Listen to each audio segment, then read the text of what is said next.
Hinold up ang isang taxi driver sa Pasay. Na makorner ng taong bayan ang suspect, nagpanggap para siyang pulis. May unang balita si Nico Wahe. Sira-sirang damit at sugat sa tagiliran. Yan daw ang ebidensya na hinold up ang taxi driver na ito ng kanyang pasahero sa Pasay City. Kwento niya, sumakay ang lalaking pasahero niya sa Pasay Rotonda. Pinadaan niya dyan sa may Williams,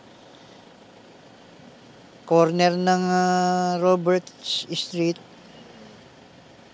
Dito na kanya. Sabay tutok na sa akin ng kutsilyo. Pilit daw kinukuha ng suspect ang cellphone at pera niya. Yung cellphone ko nasa dashboard. Akin na yung cellphone, kanya. Gumagana naman yung isip ko. Sabi ko, nakahawak mo ako Paano ko maaabot? Saka naka-seatbelt ako. Sige na, bilisan. Tinutukan niya. Tutuluyan kita, kanya.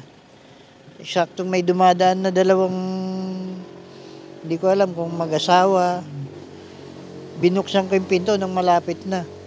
Nakakuha ng attention, lumapit. Dito na rin daw tumakbo ang suspect kaya sinundan siya ng biktima. Nakita ko, sumakay ulit ako sa taxi. Sabay kanan ako sa Roberts.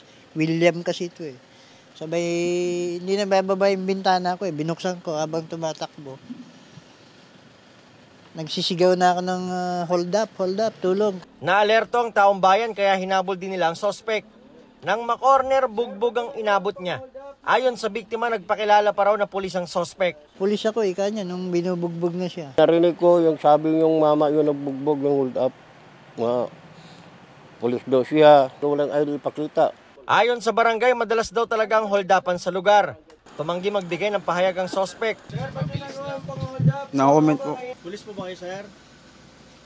Na-recover sa suspect ang kutsilyong ginamit niya umano sa pang-hold up, maging ang cellphone at pera ng taxi driver. Patuloy na iniimbestigahan ng Pasay City Police ang insidente. Ito ang unang balita. Nico Wahe para sa GMA Integrated News. Kapuso, para laging una ka sa mga balita, bisitahin at mag-subscribe sa GMA Integrated News sa YouTube. Sa mga kapuso abroad, samahan nyo kami sa GMA Pinoy TV at sa www.gmanews.tv.